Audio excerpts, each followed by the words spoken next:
Welcome back mga makeup kalas for another episode of makeup review. May iba pa ba? So, alam ko yung iba nagpo-follow sa akin sa Instagram and napakita ko na sa inyo yung recent purchase ko sa Sephora, yung foundation, liquid foundation ni Anastasia Beverly Hills. So, ayun, alam nyo din naman na fan ako ng Anastasia Beverly Hills and halos lahat ng nire-release nila binibili ko. So, ayun, for today, i-compare natin yung dalawang foundation nila. Wow. I previously bought the stick foundation ni Anastasia Beverly Hills. And, ayun, ito naman yung liquid foundation.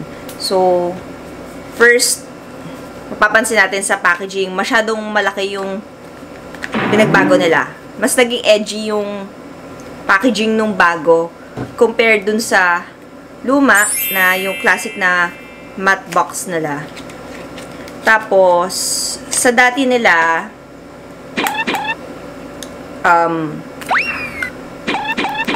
parang bakal. And, ayun, thin siya. Tapos, ayan, ganyan siya.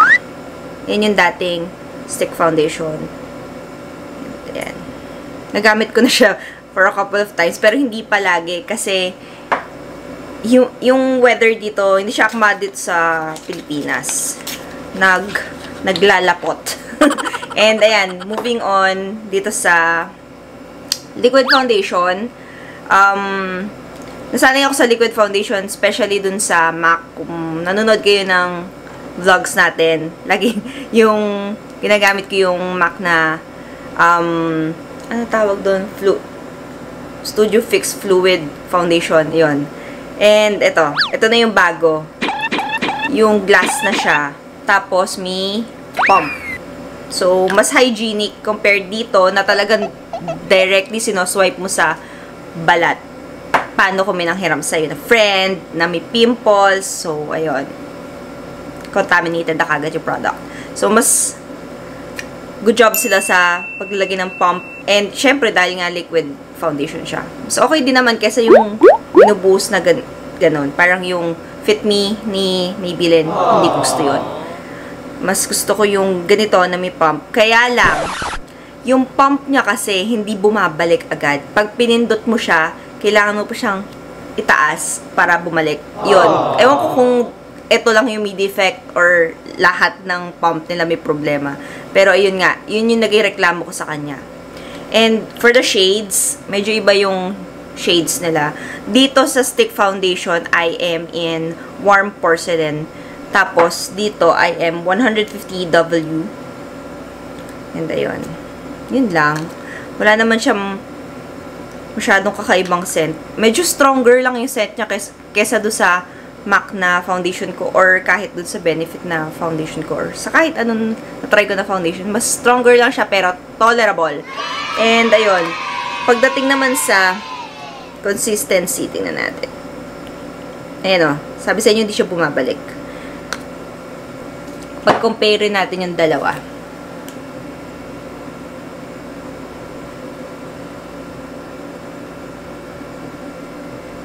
Pareha silang medium coverage.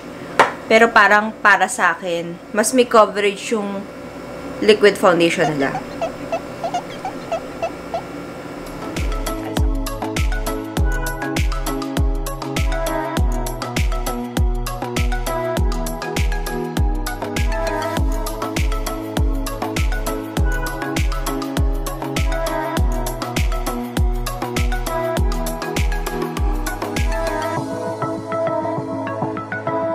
Hindi ko lang alam kung nagkamali lang talaga ako ng pagpili ng shade ko. Pero sabi ni Sephora, kasi kay Sephora ako bumili, Sephora Philippines na app.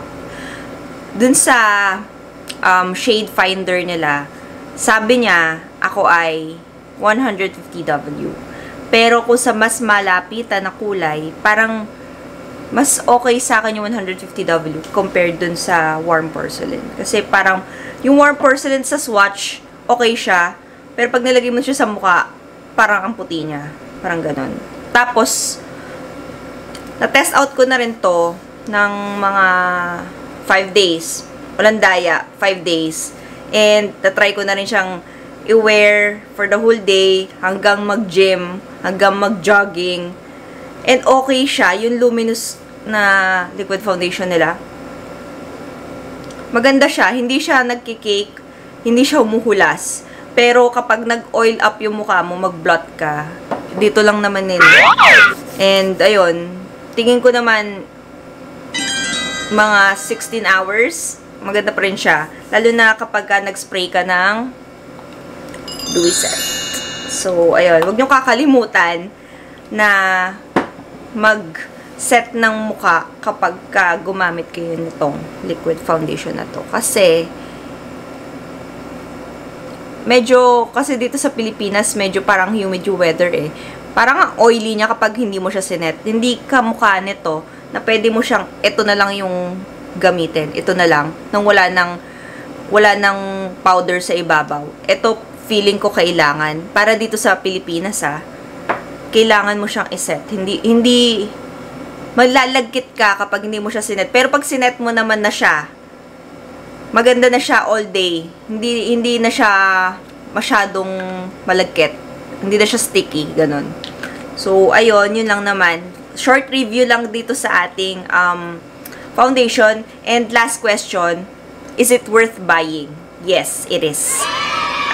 Para sa akin, compare ko sa mga ibang foundation purchases ko, worth buying to. Hindi kamukha nung epic fail na Benefit Hello Happy na light coverage na nga lang, tas ang dali pa niyang humulas, as in nag-move siya.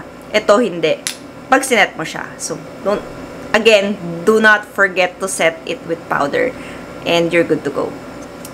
So ayun lang, I hope to see you on my next vlog, and don't forget to subscribe to this channel for more videos. Tapos mag-comment kayo sa baba kung ano yung mga gusto nyo pa makita or gusto nyo pa ipa-review sa akin ng mga makeup. Comment lang kayo sa baba and chat tayo. So, I'll see you on my next vlog. Bye!